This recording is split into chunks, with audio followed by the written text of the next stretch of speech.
Hello, everyone. We're going to get started now. I know that lots of people are coming over from other sessions.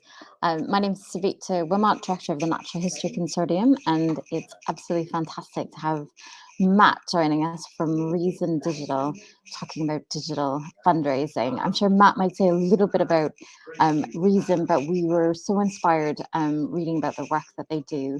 And just a little sentence from their website, it says, "We partner with organizations that care to create digital tools along people with lived experience. Together, we create lasting social good." And I think that resonates with so many people here at Communicate. So enough from me. I'm going to hand straight over to Matt, who's going to give us a great presentation. I know he's left time for Q&A at the end as well. So Matt, over to you. Thanks. So yeah, I'm just going to share my screen with you all, so just give me 1 second. And there we go. Hopefully you can see that. Great. So yeah, my name's Matt Howard. Thanks very much for joining us on this session. Just a little bit of background about me before we start. In case you're wondering who I am, I'm the co-founder of a social enterprise called Reason Digital, and we work with various charity partners in order to basically help them achieve the change that they want to achieve. And quite often that's about raising funds in order to do it. And that's what led me to write a book about digital fundraising a couple of years back now, which, yeah, I'm going to draw on some of that in the talk and some kind of concrete examples that are a little bit more recent than that as well. As well as that, I'm also a trustee of a couple of organizations, so I know acutely some of the challenges that you'll be facing in terms of trying to fund the fantastic work that you're doing. And that's one of the reasons I'm kind of so interested in really understanding what is going on when it comes to digital fundraising. So yeah, we at Reason Digital perform surveys every year about understanding how attitudes and behaviours around giving are changing.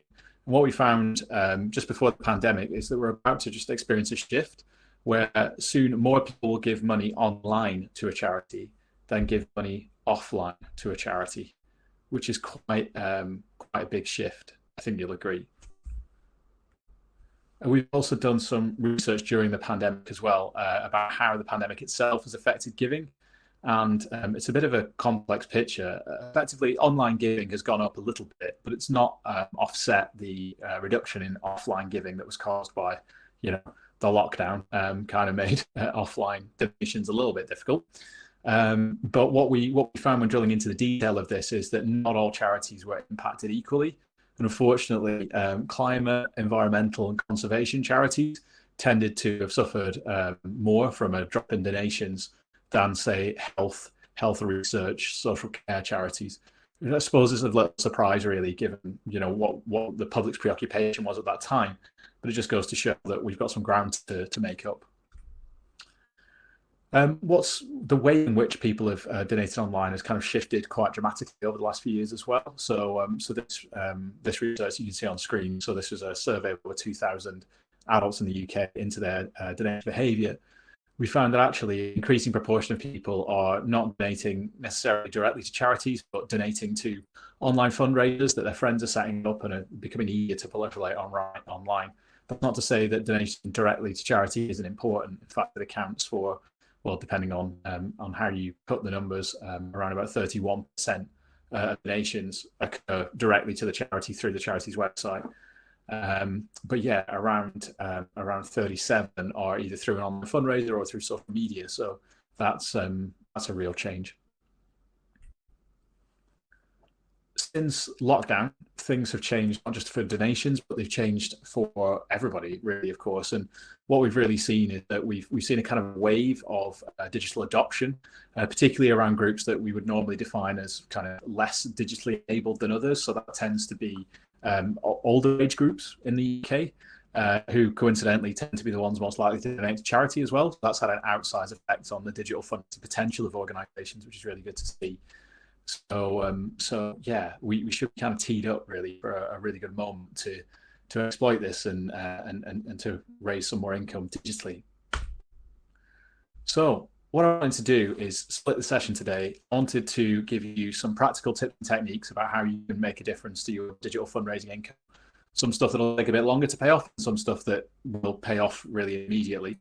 And what I've done is I've looked at all of your websites, or at least everybody that filled in the self-service delegate list on Google Docs, which I think is a really cool idea, by the way. So I've probably looked at about 40 of your websites just to see where kind of everybody is and what the common issues are to try and pitch this. And what I found was that some of you are quite early and some of you are quite advanced. So I'm going to kind of mix techniques in for both of you. So if you hear something that sounds a bit too basic or sounds a bit too advanced, bear with me. I'll get to something that will be relevant to you. The other half of the session is I'm going to leave plenty of time for Q&A, because I think it's really important that we can get our own challenges out. I really want you to take things away from the session that are really going to help you in your specific circumstances. And I'm sure we've got a lot of overlapping challenges. I'm sure we've got a lot of expertise in the room, so I want to make the most of that. But to begin with, I've got 5 techniques to boost your digital fundraising income. So the first mistake I see a lot in working with the organizations that I do, particularly smaller organizations actually, but it occurs at all levels, is that it's easy to get inspired by runaway success stories. So what I mean by that is these fantastic stories that we've heard during lockdown of, Captain Tom Moore raising tens of millions of pounds for NHS charities together, or I don't know if anybody saw the story of Max Woozy, who camped out for 500 nights and counting for his local hospice.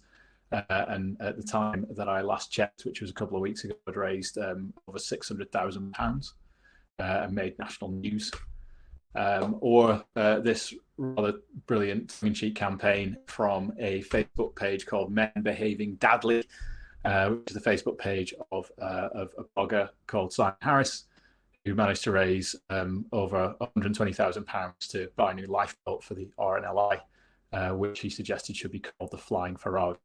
So these things are very, very appealing, obviously, and they attract the attention of your chief executive or your trustee board. But they're not very easy things to replicate. So the next time you hear, I've got a great idea for a fundraising hashtag, stop and think a second. If we are thinking this year is the year I'm going to get on top of digital fundraising, the way I'm going to do it is I'm going to invent the next ice bucket challenge or find the next Captain Tom Moore. You're probably going to set yourself up for a failure. It's a bit like trying to become rich by asking lottery winners how they did it. They're going to tell you to do nothing but spend all your money playing the lottery, which is probably a surefire way to lose a lot of money. And it's the same with this kind of stuff. There are things you can do to position your organization to be more likely to benefit from something like this, to develop relationships, to even ride the coattails of some of this stuff. WaterAid did that successfully with the Ice Bucket Challenge, where they raised awareness about all the clean water being wasted during that challenge and raised tens of thousands of pounds off the back of that. But by and large, planning for one of these successes is not good. What I would recommend is trying to get the permission of your leadership, of your trustees, to be able to act quickly if you see something like this happen, that you can kind of ride the wave of, riff off, a bit like WaterAid. But other than that, let's set these things aside, because they're not going to help us really sustainably increase our digital income. Something that sounds a lot less sexy and exciting, frankly, is digitizing and optimizing all of our conversion points. Which sounds like a really techie thing to say, so I'm going to break it down for you. Basically, it's easy to get somebody to give money. All you have to do is do 3 things. You need to attract them to your website, your campaign page, your just giving page, whatever it is. You need to make a convincing argument, usually with a bit of text, maybe a photo, some video, and then you need to give them the actual potential to be able to give you that money. You need to convert them into being somebody who's merely interested into being a donor. And the problem that I saw on a few of your websites is that whilst many of you have a digital conversion point to donate to your charity online, that is a form that you can fill in to give money to the charity. For all the peripheral conversion points, that is signing up to be a corporate donor, signing up to get a fundraising pack to raise money amongst your friends or in the workplace, signing up for a sponsorship event, a lot of these still require the user to kind of email, call, even download a PDF on your websites. And these things just unfortunately don't work. They really kind of fill that last step of conversion. People browse charity websites at all sorts of weird times of the day when your helpline or your office phone line is probably not going to be open. So we really need to make it easy for them to do it there and then. A good example of this, of course, any larger charity has this sorted out. You can, have on-site conversion points like the one you see on the left, where you've got a really slick donation process. You can also use things like Facebook fundraising or just giving to achieve it as well. It might not just be your straightforward donation process. Friends of the Earth here have have a kind of adapted version of their donation process where you can sign up to get a Bee Saver kit, which is one way that kind of encouraging donations and relationships. It might even be something completely not about raising funds to begin with, which we'll talk about in a second, why you might want to do that and make sure those are easy to do online. Incidentally, one of my favorite digitized calls to action that I ever saw was on the UK Wild Otter Trust to have a button on the top of every single one of their pages that says report an otter, which I've never needed to do yet. I hope at some point I will get to click that button and report an otter. I presume it's reporting seeing an otter, not just reporting that an otter is being criminal or behaving weirdly. By and large, of course, it's really important to make sure that you do have one of these digital processes, a form that people can fill in, that they can, click that donate button. So it's really important that you don't just have a big donate button on your website, your top level kind of navigation. I can see approximately half of the people in this room had that based on the websites that I visited, but a lot fewer had it kind of linked across the website. Bear in mind, people are going to bump into different pages on your website all the time. And what that means is they might not necessarily, end up kind of on the homepage. They might end up on a news story, a campaign page, a blog, something that you wrote 3 years ago. So regularly embedding links to donate to your organization, key points during the text that you're writing or putting on your website, a blog post you're writing, a news story you're writing, will really increase the number of people that are taking up that call to action. One thing that almost everybody in this room could learn from, judging from your websites, is this rather tongue-in-cheek thing, but hopefully you'll remember it because of the way that I'm saying it. Quite a lot of you have weed all over your websites. And what I mean by that is that a lot of these calls to action, all these invitations to donate to your organization are all about what the donation means to you and your organization. It might be something like, we are the only charity that campaigns against this in the UK. We desperately need your donations in order to continue that campaign. Your donation means we'll be able to fund our vital services and campaigning work, things along those lines. Like the majority of us on this call have that kind of copy on our website. The problem is it's not really sort of selling this to the individual in terms of what it means to them. And that could be what it means to them in the sense that the cause really matters to them, the cause and the organization usually, or that there's some benefits signing up or giving that you're not spotlighting, even if those benefits are merely feeling good, feeling like you're making a difference, stopping standing on the sidelines. Those kind of conceptual benefits are just as if not more important than tangible ones to people. Just to give you an example of a couple of charities that I think do this really well. So you've got Oxfam. This is them promoting their charity shops. Donate goods, save lives, declutter yours, how to donate to our shops. That's amazing. 4 words, all of them about what a donation means to the donor. You get to save a life and declutter your own. Fantastic. The Robin Hood tax campaign, this is more on the campaigning side, which I know is, more relevant to some of you in the room.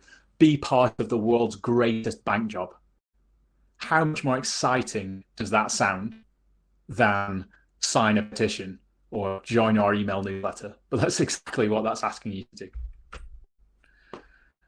Bear in mind that invitations to donate come in all sorts of different shapes and sizes, and that innovation is kind of constant in this area. So even though you had an online donation process on your website, I noticed that online donation process often didn't work very optimally on mobile phones, and the majority of donations to charities now come through mobile phones. So that's really worth checking out after this session, is whether your donation process works well on a mobile phone. The way you can do that, go to your website on your mobile phone and give yourself 50p. Not only do you deserve it, but it will take like 2 minutes and it will highlight all the problems, not just on mobile phones, but any issues with that donation process, whether it's not working correctly, whether the email that you get is out of date, or whether you don't get an email follow-up at all, things like that. Because donation mechanisms are always changing, you need to be kind of constantly reviewing this, at least once every year to 2. One of my favorite examples of digital fundraising innovation is when the Blue Cross were experimenting with contactless donations, where what they did is basically sell it to contactless card reader to a golden retriever and let it about town. And it turns out that that is definitely an effective fundraising strategy.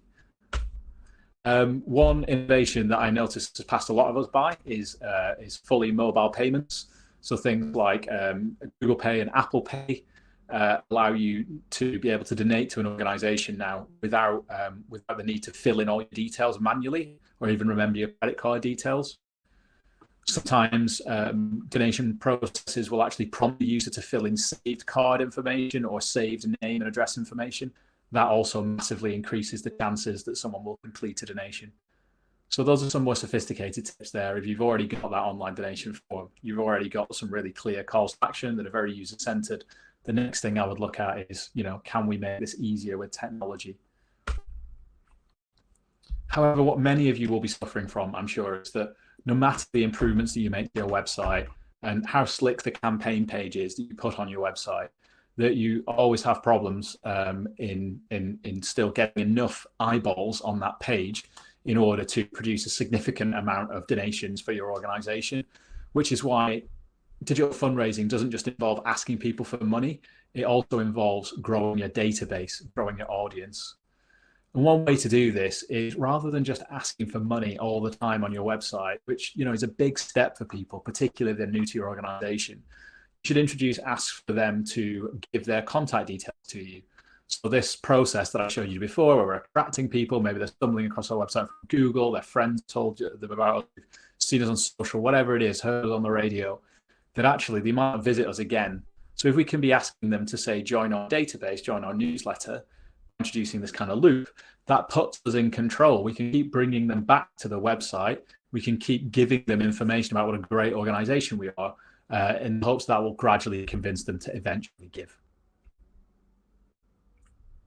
A great tool to do this if you're finding it's difficult to manage a database or you don't have a CRM is Mailchimp. It's free for, I think it's 2,500 users, and it basically allows you to embed a form on your website or link off to a form which automatically subscribes people to a newsletter. And then when you're ready to make a newsletter, you can do it with like drag and drop controls. It's super easy to do. If somebody wants to unsubscribe, the Mailchimp handles it all in a GDPR compliant way, which is really handy. Certainly one of my favorite nature-related newsletter signups was this, partly because I love a good pun, but actually I think we could go even better than that. I think, nobody really wants to sign up to a newsletter, do they? Nobody gets out of bed in the morning thinking, you know what I would love? I would love more email. That's what I really need in my life right now. So actually, is there a way to make giving up your details a bit more interesting?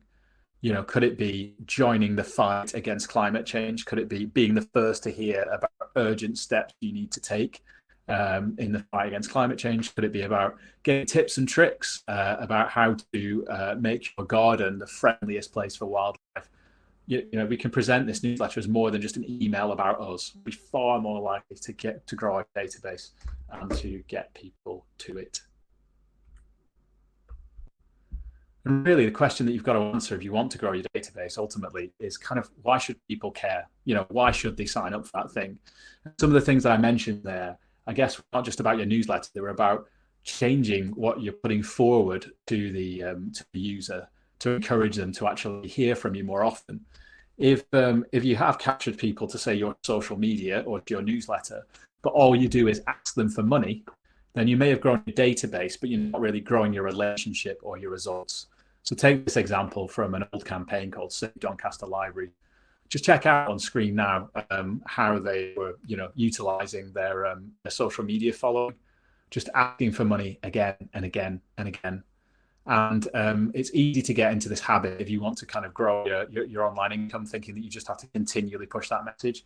You do, but it's really important to balance that with what's interesting to your target audience as well, which, for some of you in your organization, you will be, the fundraiser, the comms person, the social media manager.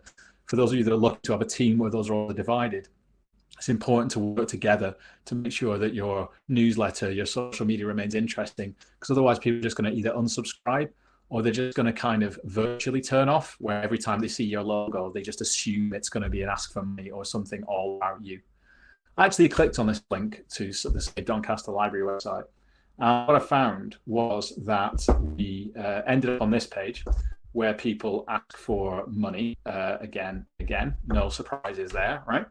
But what we also end up with at the bottom of this article is this. It says, and finally, a reminder of why we keep this fight going. And there's this really sweet picture of this girl who's drawn this picture about what her local library means to her. And I thought, oh, if only they'd led on that on social media. That's exactly the kind of content that people want to see. It's interesting. It would have got reshared on social media. And then they could have, asked people for money after clicking on that, or perhaps even just asked them to sign up to updates and worked on building that relationship through their database. So it's a much more successful way to do it. Tip 4 of 5 that I've got for you. So you might want to start thinking about some questions that you might have for me or for each other, is to create and automate a donor journey. So again, some techie speak on screen. What do I mean by this? Well, for the most part, people who are thinking about digital fundraising just focus on the before donation part.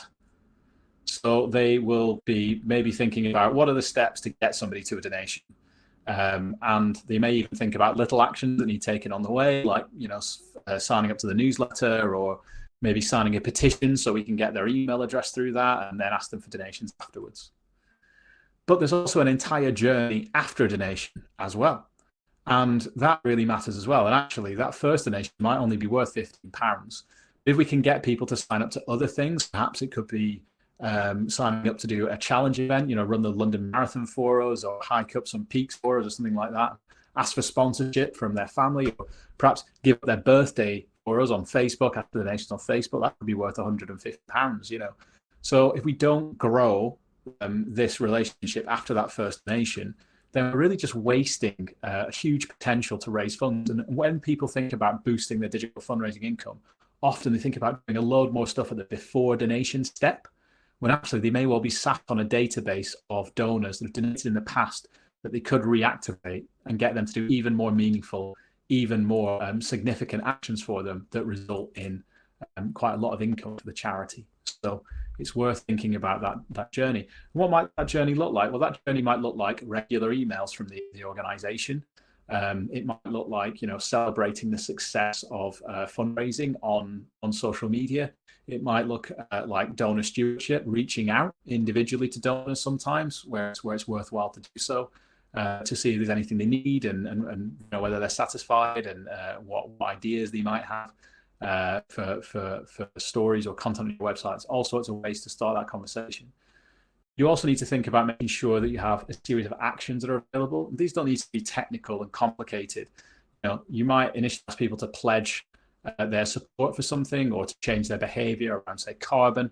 That might lead them to tick a box that signs up to the newsletter. You might send them an email asking them to spread the word to get other people to take that pledge. And then, when they've kind of bought into that, few emails later, they might give you a single one-off donation, and so on and so forth. So making sure that there's a mix of these things that you can do, and exposing people to them gradually, usually through email, sometimes kind of mixing them up in the right places on the website, can really massively increase the results that you get. Just to take a practical example of this, because I know it's a bit abstract when I just use diagrams and stuff. So if you look at Greenpeace, for example, they encourage you to interact with them on social media so that it kind of builds an audience for them. So they just post general kind of, nature and conservation and climate related stuff on social media that's a bit funny, a bit interesting, a bit beautiful, whatever it is, to kind of get people looking. So you can see, 5,600 reactions to the poppy field there. And the bird one has about 2,000 reactions, loads of reshares. What this means is that, they're kind of not only growing an audience, but they're keeping their audience switched on. Facebook will progressively hide your organization from people's feeds if it thinks that you're boring, if people are not interacting with the content you're putting out. Greenpeace really knows this, so that's why they're drip feeding this. You might look at that and think, well, what use is that? That's not going to raise them any money. It's not about that. They're playing along a game plan here. Because what it means is when they do have a campaign going on and they post about it, they actually get some audience for that. Like this campaign about Boris Johnson, and they're even processing those campaign messages in ways that kind of fit the platform. So they've used a how it started versus how it's going kind of meme, which was popular on social media a few weeks ago or around about that time. You can see they got a lot less reactions for this, only 160, 51 people shared it. That would have generated clicks. They also bought ads on Facebook, encouraging people to sign a petition about this as well.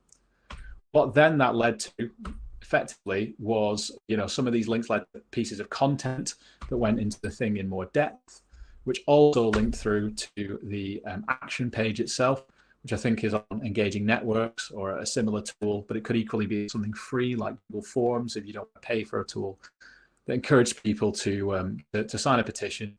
Once they'd done that, they were given the opportunity to opt into communications and to donate there and then. And that led to a kind of ongoing email journey with the donor. So you can see there how these larger organizations focus on creating journeys for donors and prospective donors. The last tip I've got for you is maybe the one to start with if you feel a little bit overwhelmed by everything I've just said, if you feel like, you really want some quick wins, but you don't have a lot of capacity. There will be some volunteers that you have, staff members, trustees, friends of the organization, your mum, whoever it is. But if you ask them in the right way, we'll be willing to do some of the fundraising for you. And actually, this often doesn't get focused on when it comes to digital fundraising. It's often considered a kind of more traditional offline form of fundraising. And I think we really need to change that up. So we're going to go another layer deep here. So like Inception, I'm going to add another loop to the diagram, but hopefully you'll follow me. Once you've managed to get people, interested and engaged with your organization, you can provide that on journey for them by giving them an opportunity to become a fundraiser for you. You can co-opt them to your cause. So what I mean by that is, encouraging and reminding people that they can use perhaps Facebook fundraising, which is a free tool you can sign up to on Facebook if you're a registered charity that will allow people to solicit donations for your charity via their Facebook feed and from their friends. So you see organizations like Trust really successful with this. Facebook will prompt people to give up their birthday, well, not give up, but celebrate their birthday, we should say, by encouraging donations from their friends and family in aid of a charity. So is your charity on there? But also, are you hitting your mailing lists and social media audience with the idea that people can do this? Perhaps not just do this on their birthday, but perhaps, in the run COP15 or another significant day in the calendar. You can also develop fun ways to kind of give people an excuse to do this. That could be about encouraging them to dedicate a plot of land, perhaps, to a loved one virtually. I love this campaign from the museum at South Kensington recently, where they had a virtual race for nature, where they encourage people to use Strava or Runkeeper or Map My Run or something like that to try and run in the shape of an animal and then post it online and be sponsored to undertake this challenge. So that's something that didn't require a lot of technology from them because those apps already exist. All they did was inform people through a web page about how to do it and link them through to those apps and link them through to just giving, so they could set up a fundraising page. Some organizations will perhaps after doing this, or perhaps just straight away go to this, will set up specific fundraising products to maximize the amount of people they're co-opting to fundraise for them. A great example of this is the Bike Project, which is quite a small organization that restores and repurposes bicycles for refugees.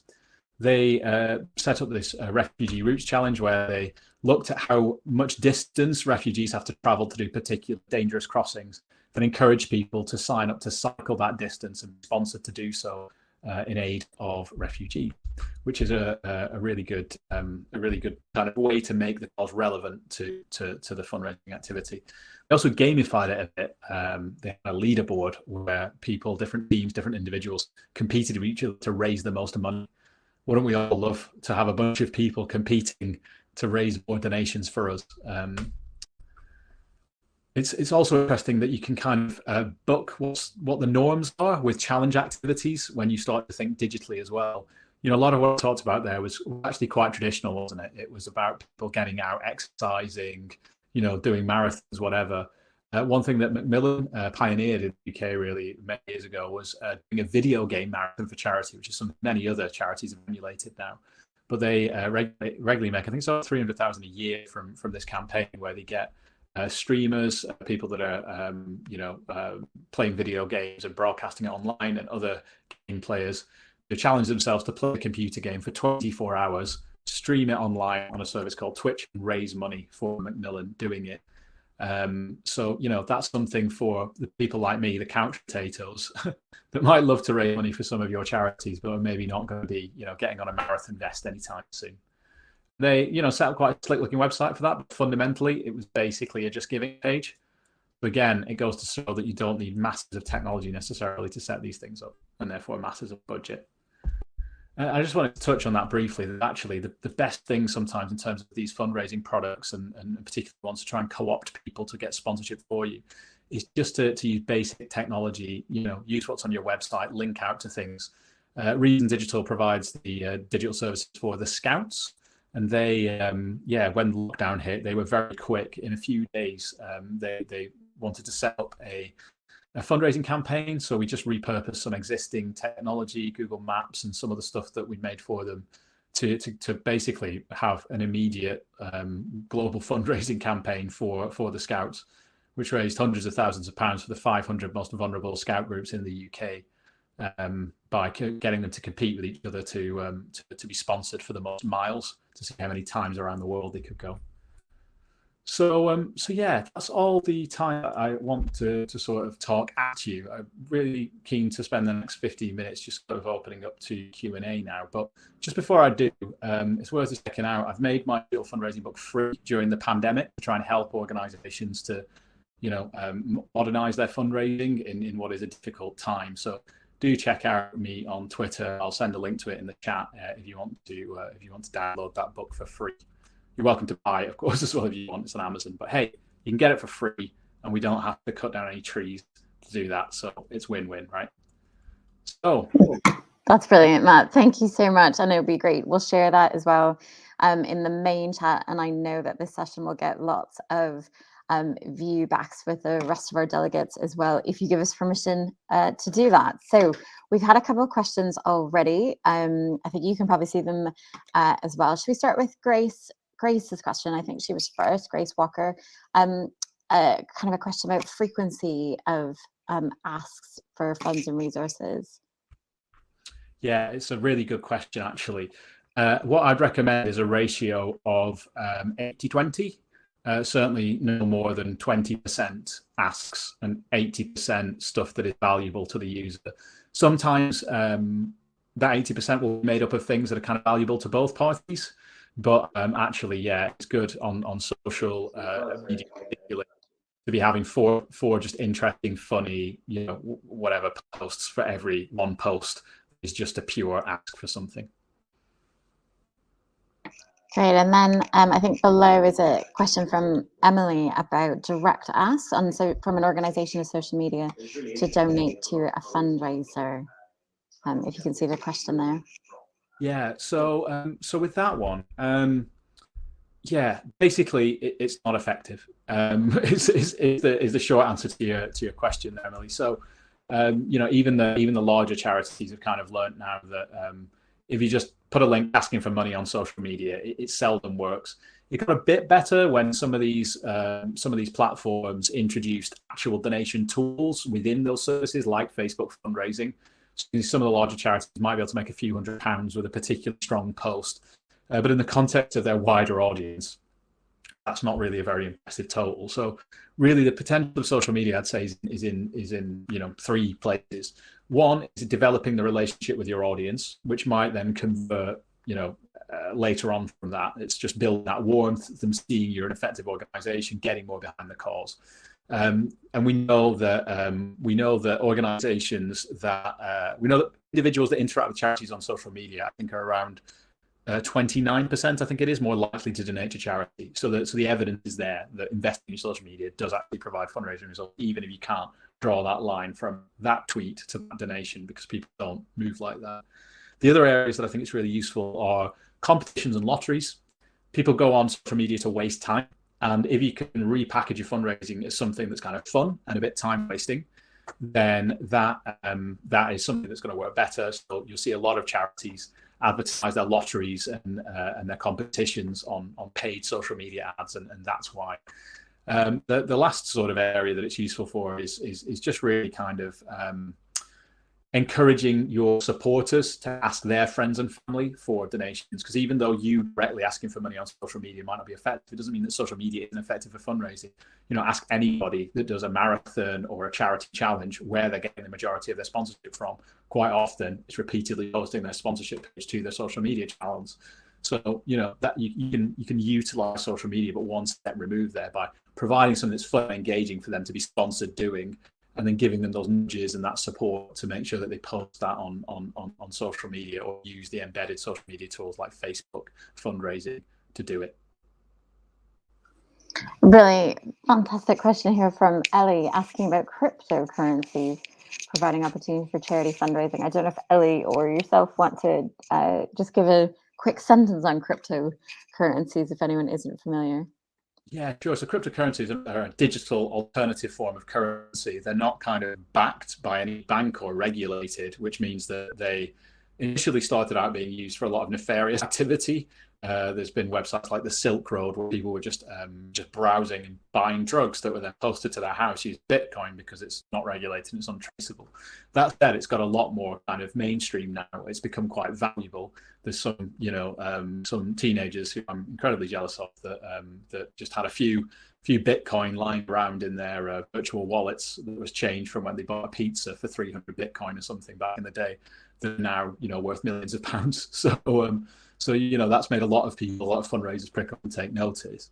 I don't think you will get much more income by offering a Bitcoin donation service on your website. And actually, specifically for the charities in this room, the way cryptocurrencies work is that it takes a lot of computing power to process what they call distributed ledger. So it's a bit like how the bank keeps a record of all the transactions. Bitcoin and other cryptocurrencies have a copy of that book all around the world. And it has a series of very complicated mathematics applied to it to make sure nobody can forge it or change it. And that's what creates the trust that people have in it to use it like a currency. The issue is those mathematical processes take tons of computing power, which take tons of electricity, which burns tons of carbon. So actually, there's a bit of a difficulty in maybe, our kind of organizations sort of encouraging that. That said, I think it is worth looking at an aspect of that's sort of adjacent to cryptocurrencies, which are called NFTs or non-fungible tokens. And what that's allowing to happen is for people to exchange a kind of ownership record of digital objects. So that could be a song, an artwork, something like that. People are auctioning off these artworks on websites in exchange for one of these tokens that prove that they are the owner of that artwork. I'm not a big collector, maybe just of books, but other than that, so it's hard for me to get my head around the mentality of why somebody would spend, sometimes hundreds of thousands of pounds for nothing more than the assurance that they are in some way the owner of a digital picture that lots of people can see and copy anyway. That said, it is a phenomenon. It is happening. There was already an open auction for climate change charities that happened with NFT artworks. So that's worth Googling about. And the way I would sort of suggest getting involved in that is really just sort of networking on social media or reaching out to artists that are producing NFT type, music, video, games, all that sort of stuff. There's a few websites where this stuff is listed. You just Google NFT or NFT auction, you'll find them. And maybe seeing if you can find anybody that's got some kind of affinity with your cause, and quite often that will spill out into their artwork. Of course, they might be making kind of politically conscious art that suggests that they might be have something in common with you. You might find that they just live in your local area just by chance, and that could be the route in. So that could be something to look at there.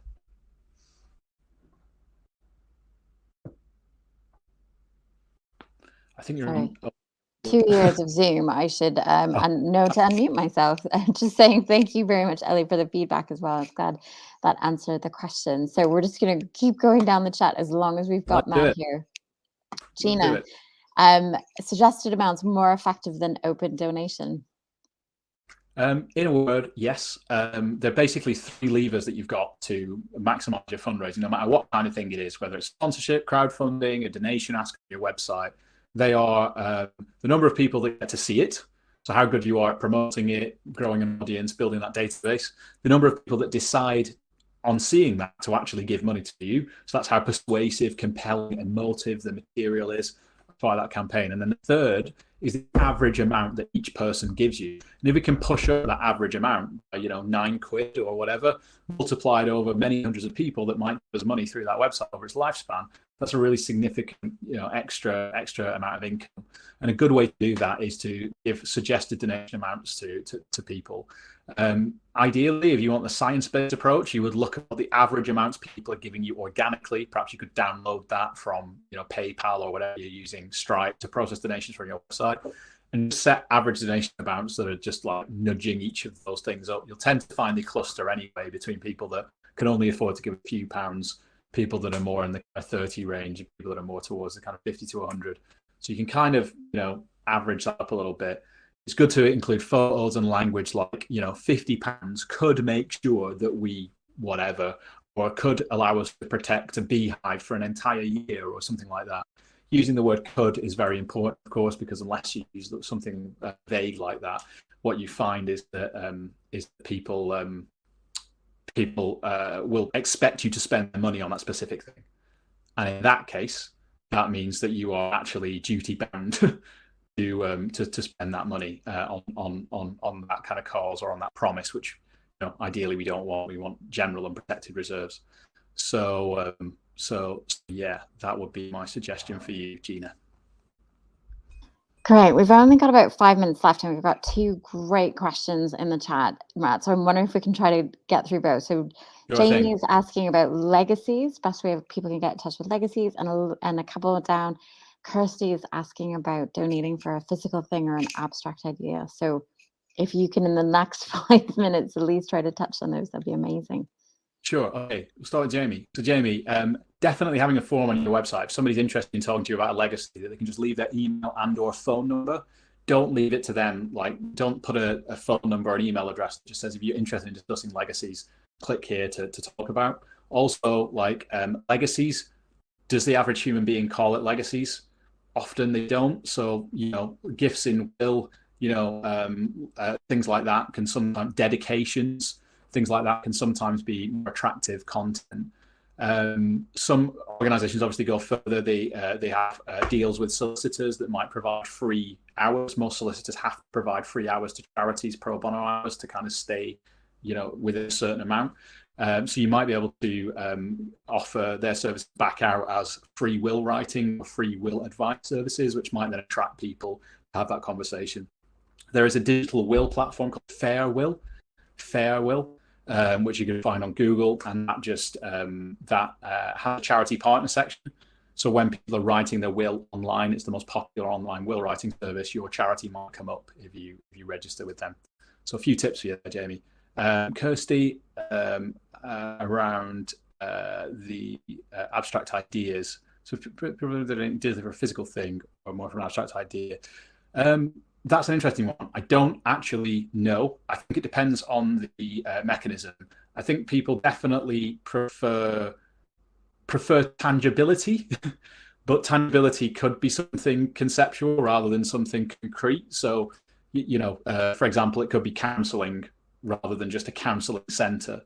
I think generally you probably do get better results if there is something kind of physical to show for it.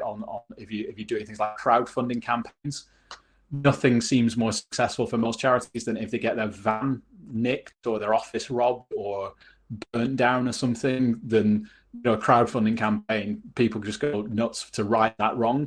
And I think that's because of the kind of tangible difference that gives them the opportunity they feel like they're making, as well as that innate desire to put something right in the world that seems so harshly unfair.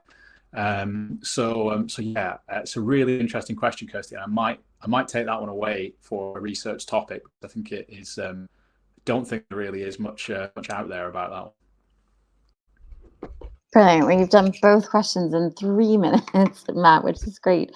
In the last couple of minutes, do you want to tell us anything more about Reason Digital, what you've got coming up, how we might find out more, support what you're doing? Yeah, sure. So Reason's a social enterprise. I set it up in this very back bedroom about 13 years ago now, because I saw that a lot of charities were struggling to make the most of digital. So yeah, we support organizations to basically make the most of digital. That involves sometimes workshops with their team, developing those into digital strategies or plans, building website apps, campaign technology for them. We built the online fundraising platform for a few years for children in need, for example. Scouts, one I talked about. So yeah, that's kind of us. We are a social enterprise, so we do charge for our services. We give as much free advice as we possibly can, and I'm always happy to kind of answer questions on Twitter and do things like this. But we do try and charge really reasonable rates and provide opportunities for people off the back of that, doing that work that might not be in more traditional digital careers. So yeah, if you do just happen to need a new website, or you're thinking about getting a campaign built or whatever, I'd absolutely love to talk to you about that. But if you do just want to pick my brains about something, then that's for free, and that is via Twitter or the contact details that of mine. I'm sure we'll get doled out, but I'll just share a link to my Twitter where you can download that free fundraising book as well in the chat. Brilliant. Thank you so much, Matt. Great comments in the chat. Great questions, everyone. Thank you so much for the time. We'll make sure we share those links with everyone. That brings us to the end of the session. So do join us back on the main stage for our final session today, which is the swap. Thanks again, and see you soon. Thanks, everyone. Great to see you. Bye.